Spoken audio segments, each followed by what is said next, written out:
intérieur provisoire du Conseil de sécurité. J'invite les représentants du Bélarus, de la République populaire démocratique de Corée, du Nicaragua et de la République arabe syrienne à prendre part à la présente séance. Il en est ainsi décidé. Le Conseil de sécurité va entamer l'examen du point 2 de son ordre du jour. Les membres du Conseil de sécurité sont saisis du document paru sous la cote S 2024-383, le texte d'un projet de résolution soumis par le Bélarus, la Chine, la République populaire démocratique de Corée, le Nicaragua, la Fédération de Russie et la République arabe syrienne. Le Conseil de sécurité est prêt à procéder à la mise aux voix du projet de résolution dont il est saisi.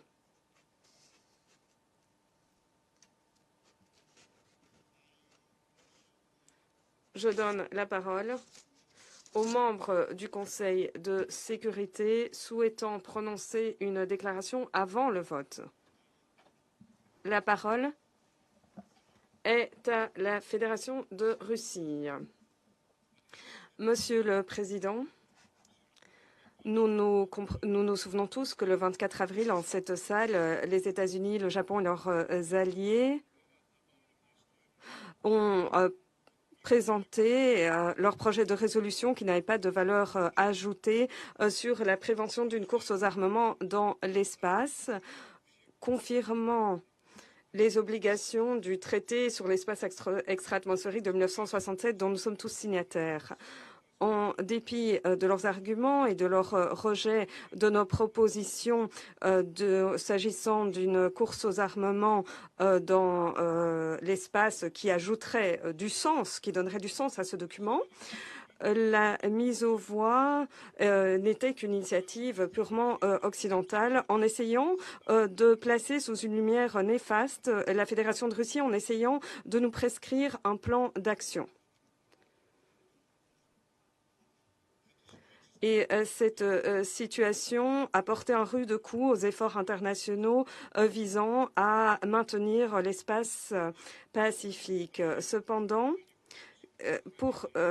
dans le bien d'une prévention d'une course aux armements dans l'espace, et comme l'utilisation pacifique de l'espace extra-atmosphérique sont des impératifs pour nous, nous souhaitons donner aux Occidentaux une nouvelle chance de montrer leurs bonnes intentions. C'est pour cette raison que nous avons préparé un nouveau projet de résolution que nous présentons et qui n'est pas politisé comme le projet japonais-américain et qui permettra de garantir l'exploration et l'utilisation pacifiste de l'espace extra-atmosphérique. Nous sommes convaincus que la conquête pacifique de l'espace, grâce aux moyens scientifiques et techniques, permettrait de régler bien des problèmes de ce monde, notamment des problèmes de développement économique. Et la communauté internationale s'y attelle depuis déjà plus de 6 mois. Nous pensons également qu'il est indispensable de prévenir dans l'espace de nouveaux affrontements armés ou de nouvelles guerres. Aujourd'hui, il est plus important que jamais d'éviter qu'une course aux armements n'ait lieu dans l'espace et que l'utilisation pacifique de l'espace soit considérée comme des normes acceptées de tous. Le projet de résolution que nous présentons est global et reprend des dispositions qui vont dans l'intérêt de la majorité écrasante des États membres de l'ONU. Dès lors, cette résolution à la vaste portée invite les États à ne pas utiliser l'espace pour déployer quelque arme qui soit, y compris les armes de destruction massive. Et c'est un libellé que les États-Unis avaient rejeté catégoriquement dans leur projet de résolution pour des considérations bien connues. Dans le cadre des négociations, nous avons pris en compte les suggestions de tous les États membres du Conseil de sécurité. Nous avons même fait des concessions à nos collègues occidentaux en enlevant un élément clé qui était le projet d'accord sino-russe sur une prévention des armements, de la course aux armements. Un document qui a été présenté à la conférence du désarmement à Genève. Mais cet accord, selon nous, est toujours nécessaire et pertinent et devrait être le point de départ de négociations d'instruments juridiquement contraignants sur la prévention d'une course aux armements dans l'espace extra-atmosphérique. Chers collègues, le projet de résolution est extrêmement important sur fond de défis auxquels nous sommes confrontés dans l'espace aujourd'hui. En adoptant le projet de résolution, l'on pourra réaffirmer nos obligations conjointes de veiller à ce que l'espace reste pacifique et également de renforcer la paix et la sécurité internationale. Le vote aujourd'hui est un moment décisif pour nos collègues occidentaux. S'ils n'appuient pas le projet de résolution, l'on comprendra très bien que leur objectif est de garder leurs mains libres pour militariser l'espace extra-atmosphérique. Cela sera évident puisque les dispositions du projet des États-Unis et du Japon qui interdisaient le déploiement d'ADM et d'armes nucléaires dans l'espace et ces dispositions ont été préservées dans notre projet de résolution. Nous vous invitons tous à voter pour ce projet de résolution. Merci. Je remercie le représentant de la Fédération de Russie de cette déclaration importante. Je donne à présent la parole aux États-Unis. Merci, Monsieur le Président. Chers collègues, nous sommes réunis aujourd'hui parce que la Russie essaye de détourner l'attention de la communauté internationale en raison de la mise au point d'un satellite porteur d'un engin nucléaire. Le 24 avril, la Russie a opposé son veto à une résolution appuyée par 14 membres du Conseil de sécurité qui a appelé les États membres à ne pas déployer des armes de destruction massive dans l'espace. Cette résolution, fruit de près de 2 mois de négociations et coparrainée par 65 pays, indiquait très clairement que le placement d'armes de destruction massive en orbite menacerait les communications, les données scientifiques, météorologiques, agricoles ou encore des services de sécurité que tous les satellites fournissent aux populations sur notre terre. Nous avons entendu M. Poutine dire très clairement que la Russie n'avait aucune intention de déployer des armes nucléaires dans l'espace. Si c'était bien le cas, la Russie n'aurait pas brandi son veto contre notre résolution. Ces quelques dernières semaines, à la suite de condamnations généralisées de groupes de différents États membres de régions différentes le 6 mai à l'Assemblée générale, la Russie essaye de détourner notre attention de son souhait de mettre en orbite une arme nucléaire. Et dès lors, nous présente ce texte aujourd'hui, qui a été rédigé lors d'un processus hâtif et n'a pas pris en compte des préoccupations partagées légitimes de nombreux membres de ce Conseil de sécurité. Cette résolution n'atteint pas l'objectif simple que nous voulions atteindre il y a quelques mois, c'est-à-dire réaffirmer les principales obligations du traité sur l'espace extra-atmosphérique et éviter une course aux armements dans l'espace. Par conséquent, les États-Unis vont voter contre cette résolution malhonnête. Nous invitons les autres membres à rejeter ce projet de résolution et nous appelons la Russie à choisir le bon sens, à choisir le texte que nous avons présenté il n'y a que 4 semaines. Une fois de plus, la Fédération de Russie veut détourner l'attention du Conseil de sécurité de ces actions dangereuses dans l'espace. Et dès lors, nous comprenons bien ses intentions alors qu'elle présente ce projet de résolution. Il est également impératif de ne pas oublier quelques faits bien évidents. Tout d'abord, le projet de résolution réduirait la portée des efforts dans certains organes des Nations Unies et cela serait néfaste aux efforts de prévention d'une course aux armements dans l'espace. Deuxièmement, en essayant de présenter des dispositions sur d'autres points qui ne font pas l'objet de consensus, le texte de la Russie nous écarte également de la réaffirmation des obligations du traité sur l'espace extra-atmosphérique, notamment qu'aucune arme nucléaire ou qu'aucune ADM ne peut être placée en orbite. Troisièmement, le texte auquel a opposé son veto la Russie le 24 avril avait pris en compte toutes les préoccupations des membres du Conseil de sécurité de façon beaucoup plus globale que ce projet de résolution présenté par la Russie. Donc le veto opposé par la Russie, il était contre une résolution pour laquelle avaient voté 13 États membres et coparrainée par 65 pays. Et lors de la réunion de l'Assemblée générale le 6 mai, le président de l'Assemblée générale a dit « L'espace extra-atmosphérique n'est pas l'apanage de certaines nations. Son utilisation pacifique ne peut faire l'objet d'une appropriation nationale, mais doit être l'objet d'une coopération internationale dans l'intérêt de tous les pays. » Les États-Unis sont tout à fait d'accord avec ces propos. Quant à nous, nous allons continuer de démontrer que les activités spatiales peuvent être menées de façon responsable, pacifique et durable afin de préserver les bienfaits de l'espace pour les générations actuelles et à venir. Nous allons également continuer de braquer les projecteurs sur les agissements problématiques de la Russie dans l'espace qui sont bien loin des propos tenus ici au Conseil de sécurité. En effet, le 16 mai, un satellite a été lancé par la Russie en orbite qui pourrait être une arme capable d'attaquer certains satellites. Et cette arme a été déployée à la même orbite qu'un satellite américain. Ce lancement de satellite du 16 mai succédait à d'autres lancements en 2019 et 2022 de ce type de satellite. Je vous appelle à voter contre cette résolution et à ainsi faire barrière à la Russie qui essaye de faire obstruction au Conseil de sécurité. Ainsi, démontrer clairement à la Russie que le monde ne fermera pas les yeux sur ses efforts sans précédent de mise au point d'un satellite porteur d'une arme nucléaire, ce qui va à l'encontre de ses obligations au titre du traité sur l'espace extra-atmosphérique et va à l'encontre de la volonté de la majorité des membres du Conseil de sécurité. Merci. Je remercie le représentant des États-Unis et de cette déclaration importante.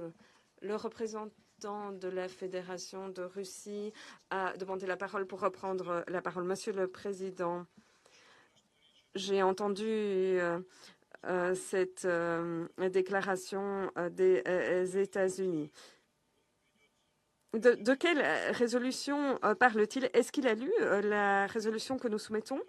Et ce n'est pas la première fois que les États-Unis accusent la Russie de vouloir placer dans l'espace des armes nucléaires. Et maintenant, le représentant américain a parlé d'un soi-disant satellite qui, selon lui, pourrait peut-être porter un engin nucléaire. Je ne sais même pas ce qu'il voulait dire exactement par là.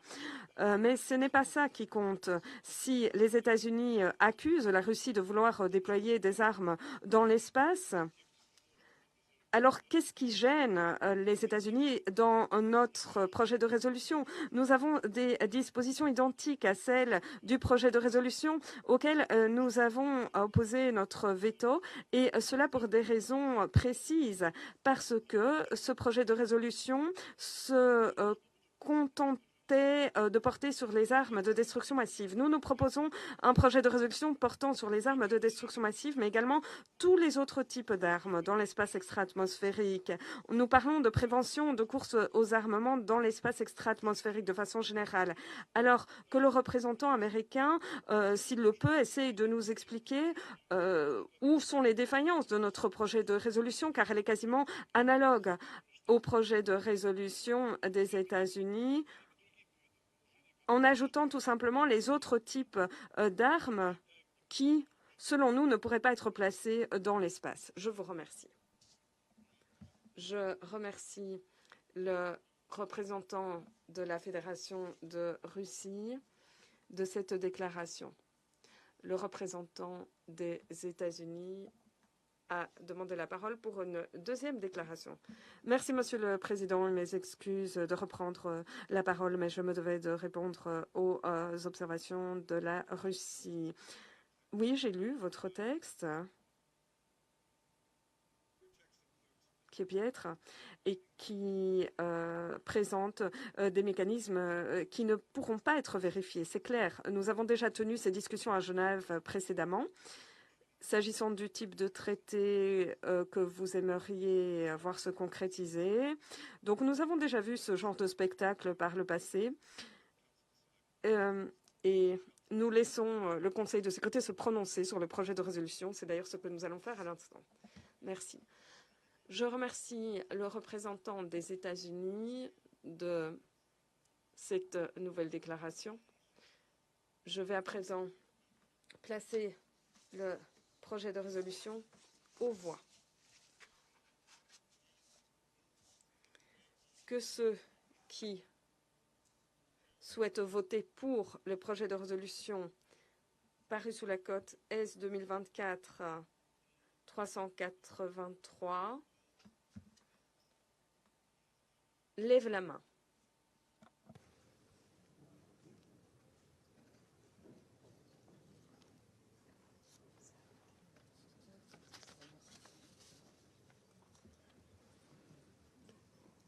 Those against?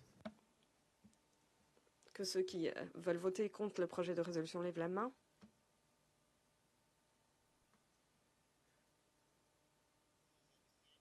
Y a-t-il des abstentions?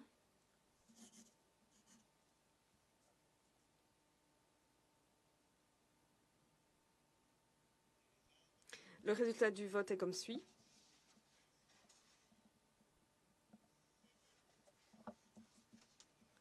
Sept voix pour, 7 voix contre et une abstention. Le projet de résolution n'a pas été adopté, n'ayant pas recueilli le nombre de voix nécessaires.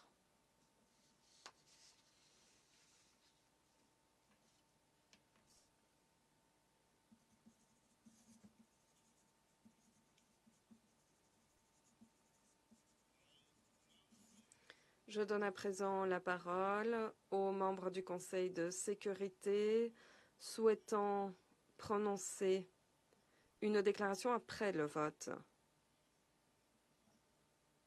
Le premier orateur est le représentant de l'Algérie. Je vous en prie. Mr. President.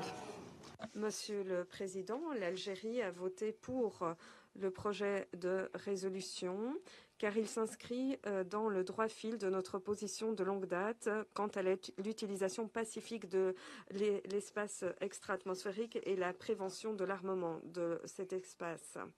Comme nous n'avons cessé de le répéter, nous sommes intimement convaincus que l'espace extra-atmosphérique constitue le patrimoine commun de l'humanité. Il doit pouvoir être exploré et utilisé pour le bien de toutes les nations, quel que soit leur degré de développement économique ou scientifique. Ce projet de résolution appelle à juste titre tous les États, en particulier sont ceux dotés de capacités spatiales importantes, à contribuer activement à l'objectif de l'utilisation pacifique et à prévenir une course aux armements dans l'espace. Nous réitérons la nécessité pour tous les États de se garder de toute mesure allant à l'encontre de cet objectif et des traités existants, dans l'intérêt du maintien de la paix et de la sécurité internationale. Le texte fait allusion à des documents fondamentaux, à l'instar du traité sur l'espace extra-atmosphérique, du TNP et de l'agenda Espace 2030.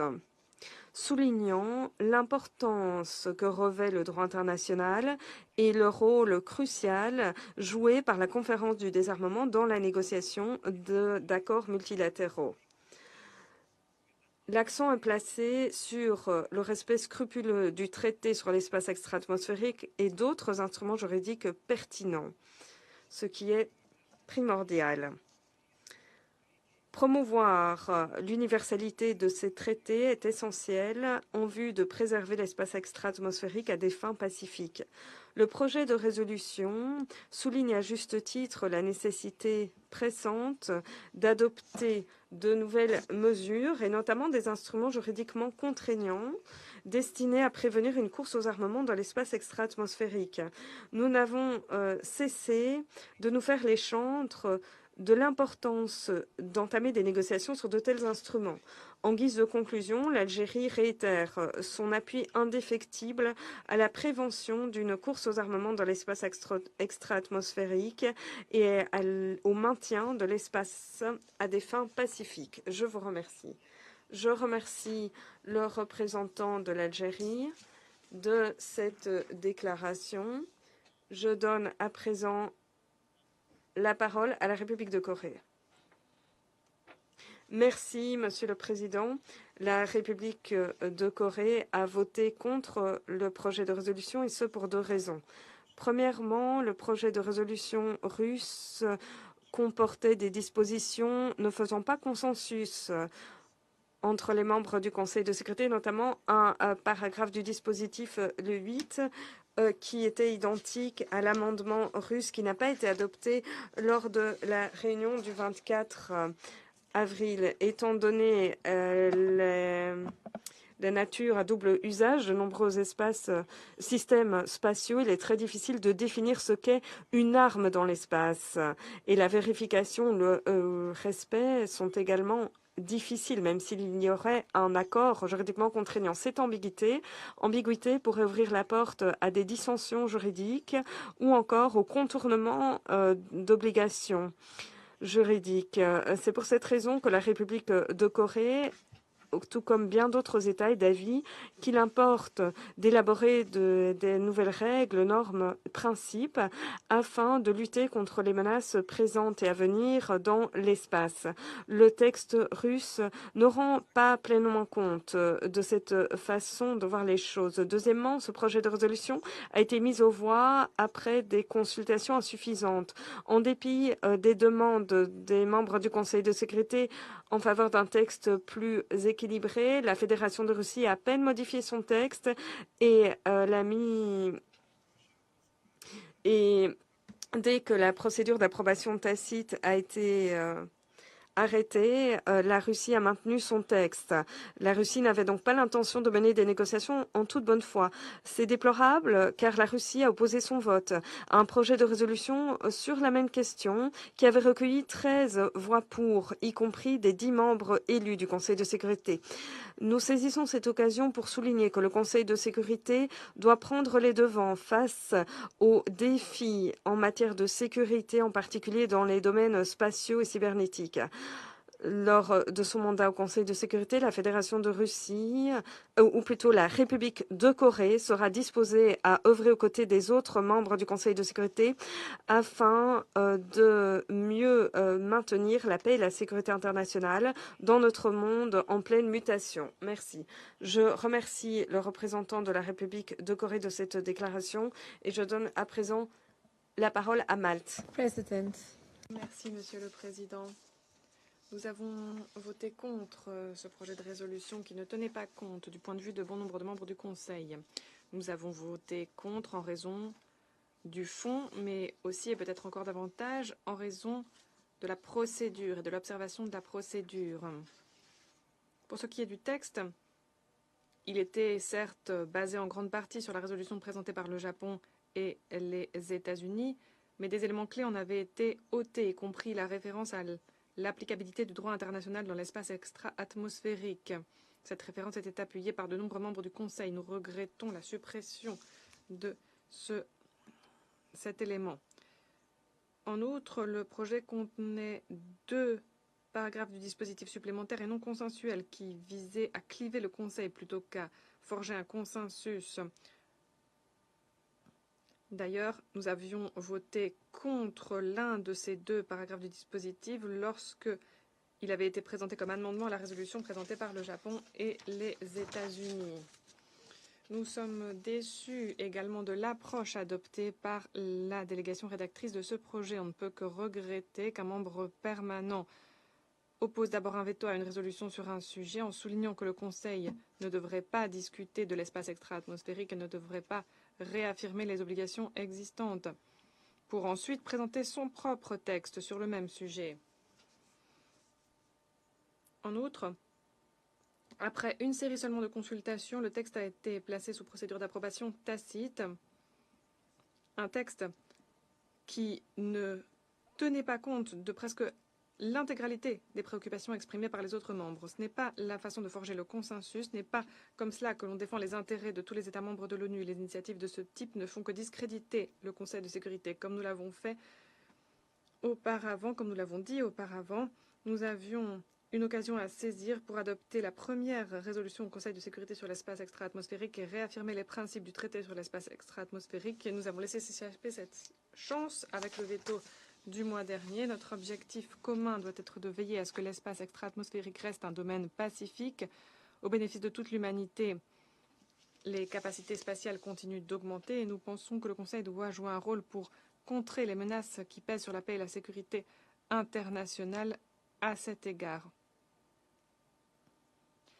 En guise de conclusion, nous réaffirmons de nouveau notre position de principe contre l'emplacement d'armes nucléaires ou armes de destruction massive dans l'espace extra-atmosphérique et sommes prêts à participer de façon constructive à toutes les discussions dans toutes les enceintes pertinentes, y compris ce Conseil, sur ce sujet. Merci. Merci, Amal. Je donne la parole au Japon. Merci, Monsieur le Président. Pour commencer, j'aimerais rappeler à toutes les personnes présentes ici ce qu'a dit notre collègue de la Fédération de Russie il y a quelques semaines à peine. Il a dit, en substance, que les discussions sur la sécurité dans l'espace et les décisions adoptées à cet égard doivent être de caractère global et convenir à tous les membres des Nations Unies, sans quoi il ne s'agit que d'une tentative visant à imposer l'opinion des membres du Conseil à tous les membres de l'organisation. Et c'est cette même délégation qui a proposé aujourd'hui un projet de résolution sur la sécurité dans l'espace extra-atmosphérique, alors que les autres membres n'acceptent pas ce texte. Cette approche est tout à fait incohérente, à nos yeux. Tout au long des négociations sur ce projet de texte, notre délégation s'est efforcée par tous les moyens de forger un compromis en avançant des propositions concrètes pour faire converger les points de vue divergents des différents membres du Conseil de sécurité. Nous regrettons que la délégation porte-plume n'ait pas pleinement tenu compte de nos suggestions constructives et a décidé de présenter un texte contenant de nombreux éléments clivants. Par exemple, en matière de prévention de courses aux armements dans l'espace, l'idée d'adopter des mesures supplémentaires et de lancer des négociations conformément à l'esprit du traité sur l'espace extra-atmosphérique à ce stade fait consensus, mais il n'y a pas de consensus sur la voie à suivre concrète. C'est pourquoi l'Assemblée générale et la conférence du désarmement continuent de débattre de ces questions ô combien importantes. Préserver la nature pacifique de l'espace extra-atmosphérique est extrêmement pertinent pour le travail du Conseil de sécurité. Cela étant dit, nous sommes d'avis que le Conseil doit compléter les efforts qui sont déployés dans d'autres enceintes idoines, plutôt que de préjuger de l'issue de ces travaux. Le Japon se dit de nouveau fermement déterminé à garantir la sécurité, la stabilité et la viabilité de l'espace extra-atmosphérique. Nous défendons l'objectif de prévenir une course aux armements dans l'espace. Cependant, il reste des défis de taille à relever pour définir ce qu'est une arme dans l'espace extra-atmosphérique, vérifier la nature d'armes d'objets en raison du double usage de nombreux objets dans l'espace extra-atmosphérique. Pour relever les défis sécuritaires qui se posent dans l'espace, il est crucial que nous nous concentrions sur la façon dont sont utilisées certaines capacités ou certains objets. C'est sur la base de cette position que nous avons voté contre le projet présenté aujourd'hui. Avant de conclure, j'aimerais souligner un autre point. Au paragraphe 7 du dispositif, le projet de résolution appelle les États membres à ne pas élaborer d'armes nucléaires ou toute autre arme de destruction massive conçue spécifiquement pour être déployée dans l'espace extra-atmosphérique. Nous sommes heureux de constater que la délégation auteure de cette résolution est maintenant prête à s'engager de façon active en faveur de ce principe important. C'est ce que nous voulions faire avec les États-Unis dans le projet de résolution que nous avons présenté au Conseil le mois dernier. L'espace extra-atmosphérique ne doit jamais être l'arène d'une course aux armes nucléaires. Merci. Merci au Japon. Je donne maintenant la parole à la Suisse. Monsieur le Président, garantir l'utilisation pacifique, sûre et durable de l'espace extra-atmosphérique contribue à notre sécurité et à notre prospérité. C'est un intérêt commun de tous les États. Il incombe non seulement aux organes dédiés, mais aussi à ceux qu'on sait de préserver l'espace pour les générations futures. La Suisse insiste sur le fait que les différentes approches de la sécurité spatiale sont complémentaires. Nous restons attachés à notre position selon laquelle il faut impérativement prévenir une course aux armements ainsi qu'un conflit armé dans l'espace extra-atmosphérique. Et à cette fin, le placement de tous les types d'armes, y compris les armes conventionnelles, devrait être interdit. Pour atteindre ces objectifs, nous pensons qu'il est nécessaire de développer des normes relatives au comportement responsable ainsi que des instruments juridiquement contraignants. Après la négociation de la résolution présentée par le Japon et les États-Unis, qui a malheureusement échoué face au veto, et en examinant le projet actuel de la Russie, nous pensons qu'il y aurait suffisamment de points communs pour parvenir à un consensus. Bien que nous soutenons plusieurs éléments du projet présenté, nous regrettons que l'esprit de flexibilité est un cadre de confiance et fait défaut et que nos suggestions visant à produire un texte qui nous unisse au lieu de nous diviser, n'ait pas été prise en compte. Nous avons donc décidé de nous abstenir sur ce projet. Ce Conseil devrait pourtant agir dans un esprit de coopération et faire des enjeux tels que la sûreté dans l'espace un terrain d'entente commun, plutôt qu'une arène de confrontation où chacun tente de marquer des points. Nous regrettons que cela n'ait pas été le cas cette fois-ci et espérons que les prochaines occasions seront saisies pour rapprocher les positions et parvenir à des terrains d'entente. La Suisse souligne que la mise en œuvre des dispositions du traité de l'ONU sur l'espace est obligatoire pour tous les États partis et nous appelons une nouvelle fois tous les États qui ne l'ont pas encore fait à y adhérer sans délai. La Suisse reste convaincue qu'il est nécessaire et possible de s'accorder sur un produit au sein de ce Conseil, sur un sujet aussi important pour la sécurité internationale et la prospérité de chacun de nos pays. Nous appelons tous les membres à s'unir et à rechercher des solutions en mettant l'accent sur les points communs plutôt que sur les divergences, afin d'obtenir des résultats qui fassent progresser le désarmement plutôt que d'aggraver les divisions. Je vous remercie. I thank the representative. Je remercie le représentant de la Suisse et je donne maintenant la parole au Royaume-Uni. Merci, Monsieur le Président.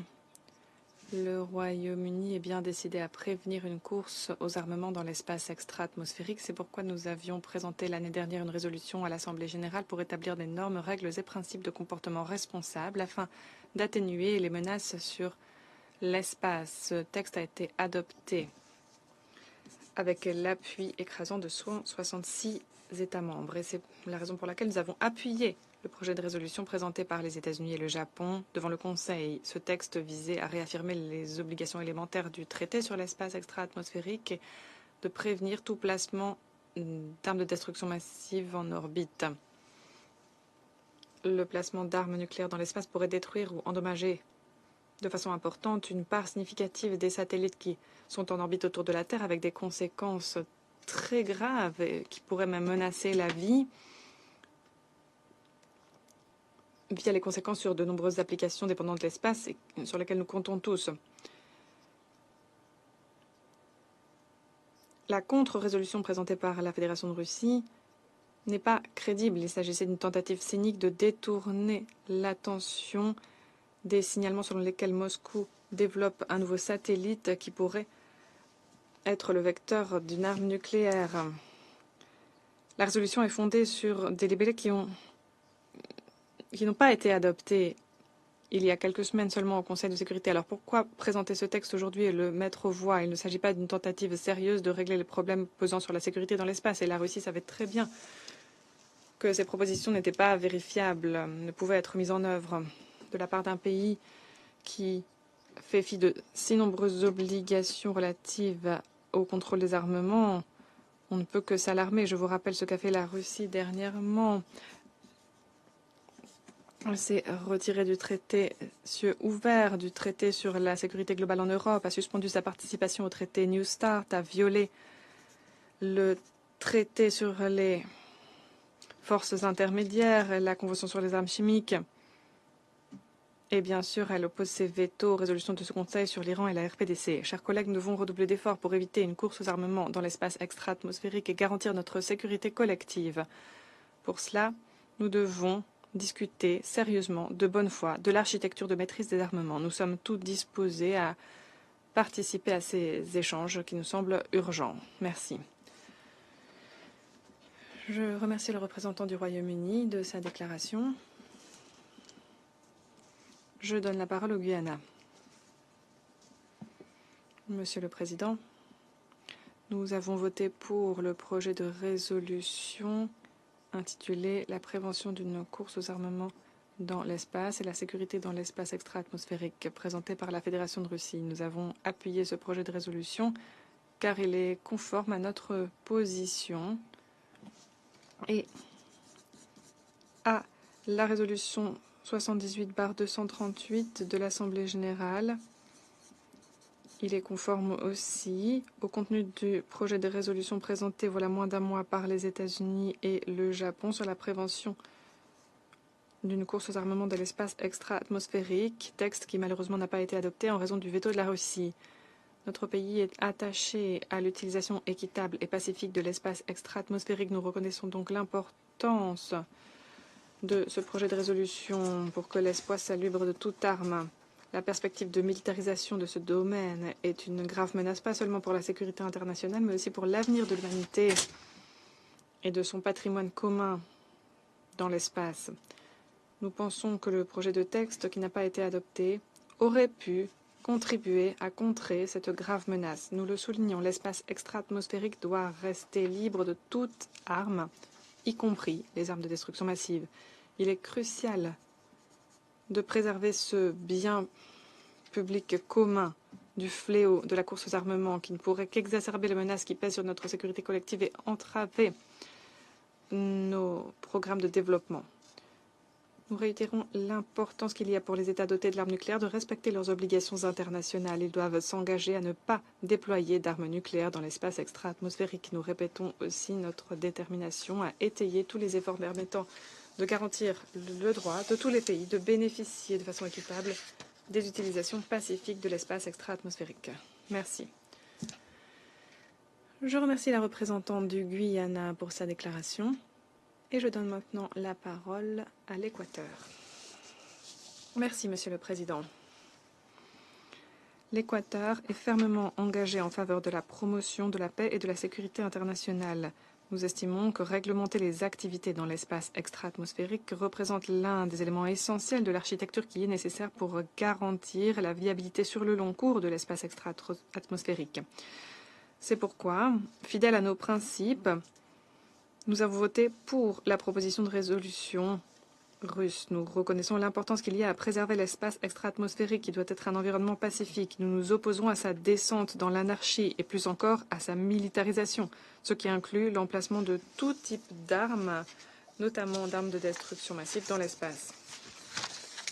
On ne peut pas ignorer que le texte présenté au Conseil ce matin est basé sur le projet du 24 avril dernier, auquel avait été opposé un veto. Le texte présenté aujourd'hui inclut le libellé de l'amendement qui n'avait pas reçu le nombre de voix nécessaires pour être adopté. Il était donc prévisible que le résultat soit analogue. Alors pourquoi placer le Conseil de sécurité devant un processus inutile dont le résultat est connu d'avance? On ne peut que se préoccuper de la polarisation et de la confrontation croissante au Conseil de sécurité lors de l'étude de thèmes qui reviennent au Conseil et qui relèvent de la responsabilité individuelle et collective de ses membres. Nous ne pouvons pas accepter que le Conseil soit politisé, utilisé comme une arène de plus où se jouent les tensions géopolitiques actuelles. En guise de conclusion, l'Équateur reste déterminé à agir conformément aux buts et principes de la Charte des Nations Unies sur la base du dialogue et de la coopération. Merci. Je remercie le représentant de l'Équateur pour cette déclaration et je donne maintenant la parole à la France. Je vous remercie, Monsieur le Président. La France a voté contre le projet de résolution présenté aujourd'hui. Nous déplorons la méthode d'obstruction qui a été employée par la Russie, qui ne cherchait manifestement qu'à diviser le Conseil et à renverser la responsabilité de l'échec de ce projet de texte sans sincèrement soutenir les objectifs.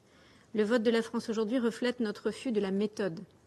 Le 24 avril, la Russie opposait son veto au projet de résolution sur l'espace extra-atmosphérique qui a été préparé par les États-Unis et le Japon. Nous souhaitons saluer une nouvelle fois les efforts qui avaient été déployés par ces deux États au cours de discussions ouvertes pour parvenir à un compromis. Leur projet réaffirmait l'importance du traité de 1967, qui est le fondement du droit international spatial. Il soulignait le rôle d'instances spécialisées, comme la conférence du désarmement, pour continuer à développer le régime juridique applicable à l'espace. Après avoir bloqué seule l'adoption de ce texte, la Russie soumet au Conseil un projet alternatif dont 15 paragraphes sont issus directement de la proposition portée par les États-Unis et le Japon. Il est permis de s'étonner que la Russie ait opposé son veto à un texte dont elle s'est inspirée aussi largement pour son propre projet. La position de la France est claire. Nous soutenons les paragraphes qui rappellent le rôle du traité de 1967, mais la Russie cherche à imposer de nouvelles dispositions qui n'ont fait qu'éloigner le Conseil d'un accord. Ces ajouts visent à introduire des références à la proposition d'un traité sur la prévention du placement d'armes dans l'espace. Cette proposition ne recueille pas le consensus et elle fait l'objet de débats dans les enceintes de désarmement. La France nourrit des réserves à l'égard de cette proposition de traité qui se heurterait à l'écueil de la définition des termes et de la mise en place de mécanismes effectifs de vérification. Lors des négociations sur ce projet de résolution, nous avons appelé, comme de nombreux autres membres du Conseil, à ne pas préjuger des débats en cours dans les enceintes de désarmement. Dans un esprit de compromis, nous avions accepté que le projet ne mentionne pas la réduction des menaces spatiales par la définition de normes de comportement responsables, alors que 170 États avaient soutenu la résolution promouvant cette approche en première commission de l'Assemblée générale.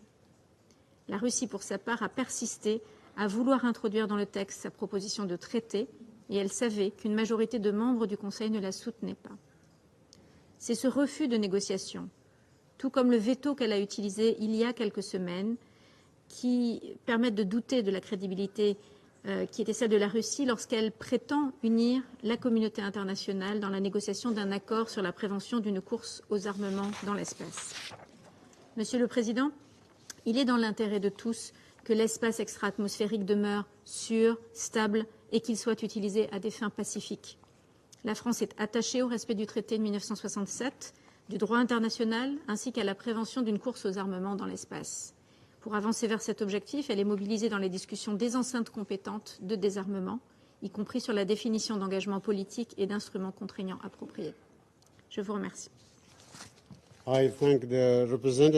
Je remercie la représentante de la France de sa déclaration et je donne la parole à la Sierra Leone. Monsieur le Président, nous réaffirmons notre détermination à promouvoir la paix, la sécurité et la stabilité dans l'espace extra-atmosphérique et au-delà. Conformément à notre position de principe en la matière, nous avons voté le 24 avril 2024 pour le précédent projet de résolution présenté par le Japon et les États-Unis et coparrainé par 65 États membres. Projet qui n'avait pas été adopté en raison du vote contre d'un membre permanent. Nous avons aussi voté pour l'amendement proposé par la Fédération de Russie et la Chine, reconnaissant le besoin urgent d'adopter des mesures pour prévenir l'emplacement d'armes dans l'espace extra-atmosphérique. Nous avons voté pour le projet de résolution S-bar 2024-383 pour insister de nouveau sur notre conviction fondamentale selon laquelle l'espace extra-atmosphérique doit être utilisé à des fins pacifiques et sur la nécessité de prévenir toute militarisation de l'espace. Nous observons que le projet de résolution présenté par la Fédération de Russie reprend en grande partie les éléments du projet présenté par les États-Unis et le Japon, qui n'avait pas été adopté. Nous entendons les préoccupations de certains membres du Conseil concernant l'absence de consensus sur certains éléments du projet. Cependant, l'urgence qu'il y a à prévenir toute militarisation de l'espace extra-atmosphérique appelle des mesures robustes et déterminées. Nous sommes fermement convaincus que l'adoption de toute résolution appelant à la prévention d'une course aux armements de l'espace extra-atmosphérique est un pas en avant fondamental pour atténuer les risques. En guise de conclusion, nous restons attachés à la quête de paix et de sécurité dans l'espace extra-atmosphérique. Notre vote pour ce projet de résolution est le symbole de notre détermination à préserver l'espace comme un sanctuaire consacré à des activités pacifiques à l'abri de toute menace, confrontations militaires et conflits qui font rage sur Terre. Un royaume où l'humanité peut s'unir en quête de connaissances et de progrès. Nous appelons tous les États membres à collaborer sincèrement à l'avenir lors des négociations à la conférence du désarmement pour développer un cadre juridiquement contraignant et accepté par tous qui préservera l'espace extra-atmosphérique comme un patrimoine pour une vie meilleure et un avenir plus radieux pour les générations présentes et à venir. Nous sommes tout prêts à continuer notre participation constructive à ces discussions vitales pour faire en sorte que l'espace reste un environnement sûr et pacifique pour les générations d'aujourd'hui et de demain. Merci. Merci à la délégation de la Sierra Leone pour cette déclaration. Je donne maintenant la parole à la Slovénie. Merci, Monsieur le Président. La Slovénie déplore ce vote qui, de nouveau, a clivé le Conseil sur un sujet qui devrait nous unir. Nous avons participé en toute bonne foi, de façon ouverte et flexible, aux négociations sur ce projet de résolution, dans l'objectif de garantir la sécurité et la stabilité de l'espace. Nous avons proposé un certain nombre d'amendements. Cependant, nos préoccupations n'ont aucunement été prises en compte. Nous soulignons que le droit spatial international, avec en son cœur le traité sur l'espace extra-atmosphérique, représente la pierre angulaire de la gouvernance globale de l'espace extra-atmosphérique. On y trouve des dispositions centrales sur la prévention d'une course aux armements dans l'espace et l'interdiction de l'emplacement d'armes de destruction massive au-delà de l'atmosphère terrestre. Ces obligations doivent être réitérées et renforcées pour éviter toute interférence néfaste potentielle avec l'exploration pacifique et l'utilisation pacifique de l'espace extra-atmosphérique. Nous appuyons la majorité des éléments du texte présenté. Cependant, la proposition de la Fédération de Russie ne permet pas efficacement de relever la plupart des défis associés à la prévention d'une course aux armements dans l'espace. Et à nos yeux, ce texte aurait des implications ambiguës pour la sécurité dans l'espace extra-atmosphérique. C'est la raison pour laquelle nous avons voté contre. Cela étant dit, nous restons déterminés à contribuer à la prévention d'une course aux armements dans l'espace. Nous appuyons la consolidation des engagements qui existent en la matière à travers les normes, règles et principes de comportement responsable et des mesures juridiquement contraignantes. Nous disons de nouveau notre détermination à participer de façon constructive à tous les efforts qui visent à garantir l'utilisation pacifique de l'espace extra-atmosphérique pour le bénéfice des générations présentes et à venir. Nous exhortons toutes les nations spatiales à faire preuve de retenue et à se garder de toute mesure pouvant déboucher sur une militarisation de l'espace extra-atmosphérique. Nous leur demandons de se comporter de façon responsable pour veiller à ce que l'espace extra-atmosphérique soit utilisé de façon pacifique et viable. Merci. Je remercie la Slovénie. Je donne maintenant la parole à la Fédération de Russie. Monsieur le Président,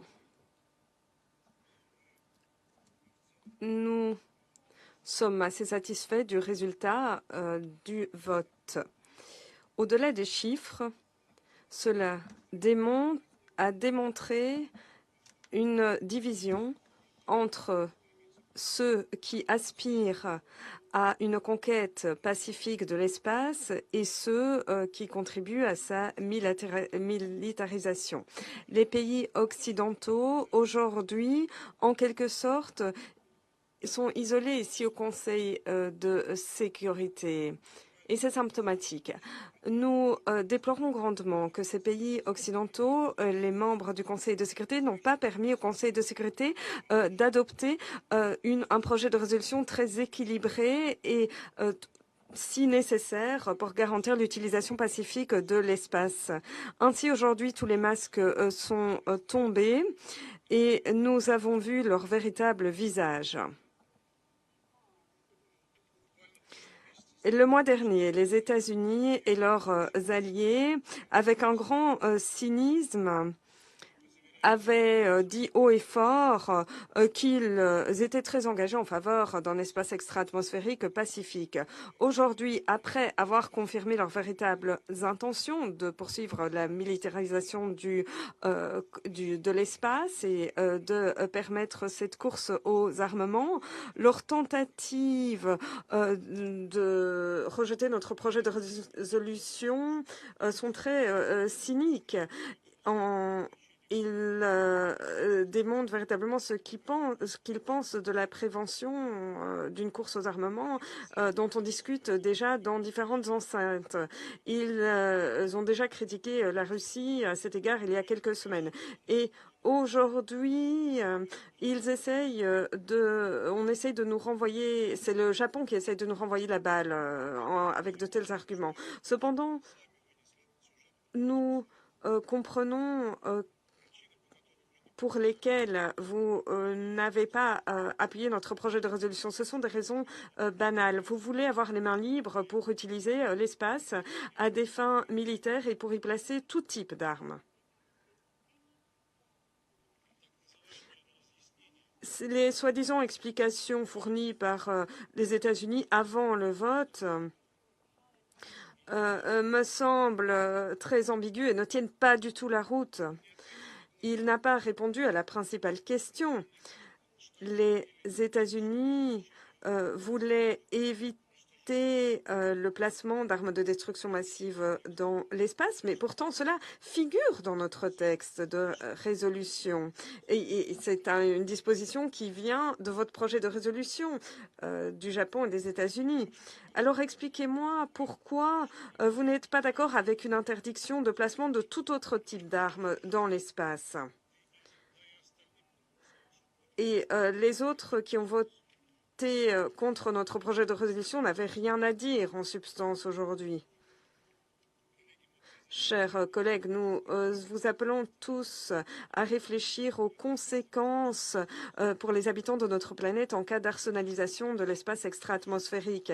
Et ce type de scénario, comme l'ont montré également les États-Unis et leurs alliés aujourd'hui, hélas, ce scénario pourrait se concrétiser car les pays occidentaux veulent conquérir militairement l'espace et cela nous préoccupe vivement.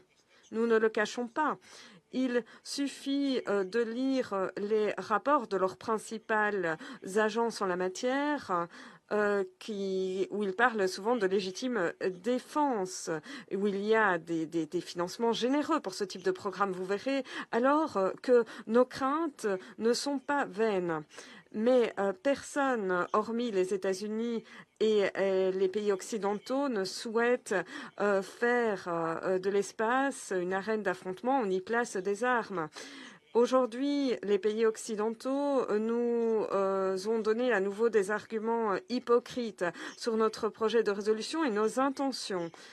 Et également des tissus de mensonges sur les méthodes de travail sur ce projet de résolution, alors que nous avons mené des consultations, que nous avons pris en compte des commentaires par écrit et d'autres suggestions.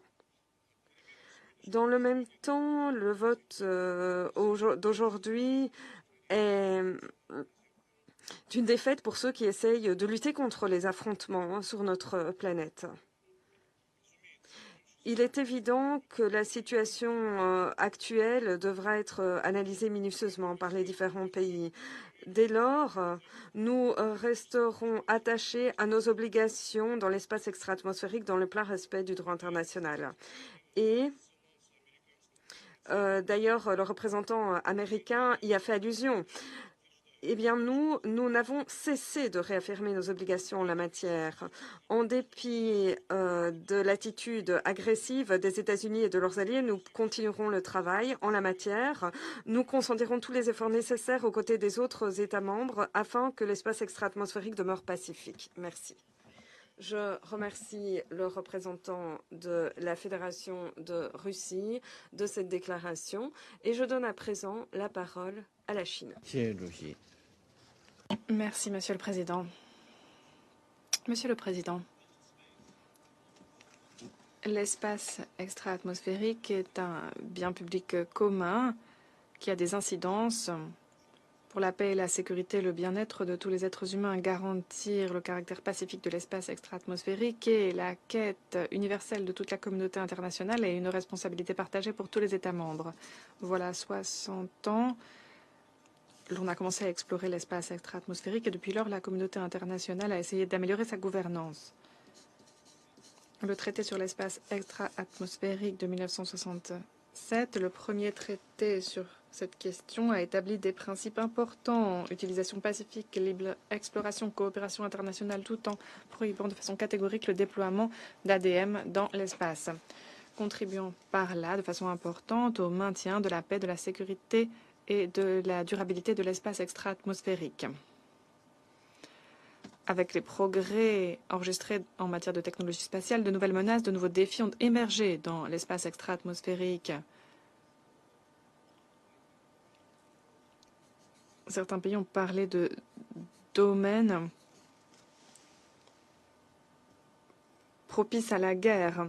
Des systèmes d'armes offensifs ont été déployés dans l'espace extra-atmosphérique. Ces actes, bien que n'étant pas prohibés explicitement par le traité, violent clairement les principes de ce traité, son esprit, et vont contre l'objectif de la communauté internationale, à savoir préserver la sécurité dans l'espace extra-atmosphérique et promouvoir plutôt la cause de son utilisation pacifique. Étant donné ce contexte, l'Assemblée générale, tous les ans, et à la majorité écrasante, adopte une résolution qui appelle la conférence du désarmement à négocier et conclure un traité sur la maîtrise des armements dans l'espace extra-atmosphérique et à interdire explicitement l'emplacement d'armes, quelles qu'elles soient, dans l'espace, pour donner une garantie institutionnelle fondamentale pour le maintien de la sécurité dans l'espace. C'est la voix de la communauté internationale qui veut promouvoir la bonne gouvernance de l'espace extra-atmosphérique. La conférence du désarmement participe à des discussions qui poursuivent toujours des discussions approfondies sur cette question. La Chine estime que le Conseil de sécurité peut, conformément à son mandat, étudier la question de la sécurité dans l'espace extra-atmosphérique de façon appropriée. Mais ce faisant, il est important de se faire le reflet du consensus qui existe au sein de la communauté internationale dans toute la mesure du possible, avec l'objectif de promouvoir la confiance mutuelle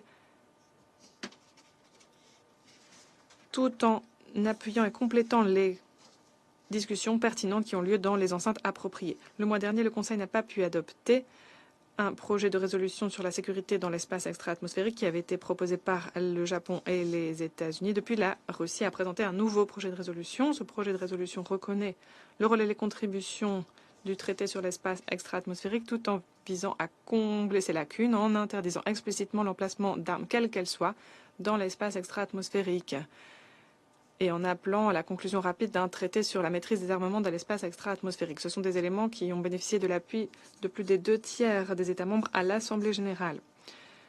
Par conséquent, il s'agit d'une reprise des préoccupations de la majorité des États membres de l'ONU, notamment les pays en développement. Nous avons appuyé et coparrainé le projet de résolution présenté par la Russie. Cependant, en raison de divergences, il n'a pas été possible d'adopter le texte et nous le regrettons profondément. Monsieur le Président, les résultats des votes sur ces deux projets de résolution nous montrent que les partis ont encore des points de vue différents sur cette question et interprètent les choses de façon différente. Il va falloir déployer des efforts de longue haleine pour parvenir à un consensus. En matière de gouvernance de l'espace extra-atmosphérique, il reste beaucoup à faire. La communauté internationale doit défendre le projet d'un espace où règne la sécurité commune, insister sur le dialogue et la compréhension pour que l'espace extra-atmosphérique soit la nouvelle frontière de la sécurité durable et du développement commun. La Chine est disposée à continuer d'œuvrer avec la communauté internationale pour déployer des efforts et apporter des contributions au maintien de la sécurité dans l'espace extra-atmosphérique et la promotion de son utilisation pacifique. Merci. Je remercie le représentant de la Chine pour sa déclaration. Il n'y a plus d'orateurs inscrits sur la liste. La séance est levée.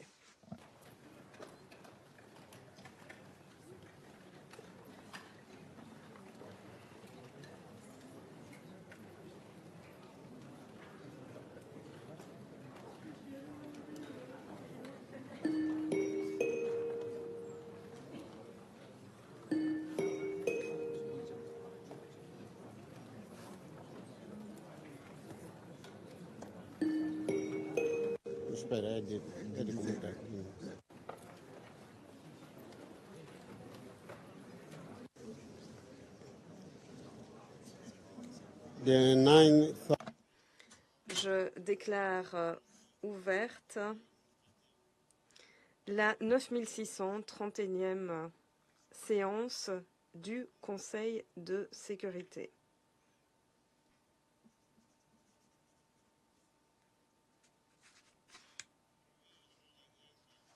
L'ordre du jour provisoire de la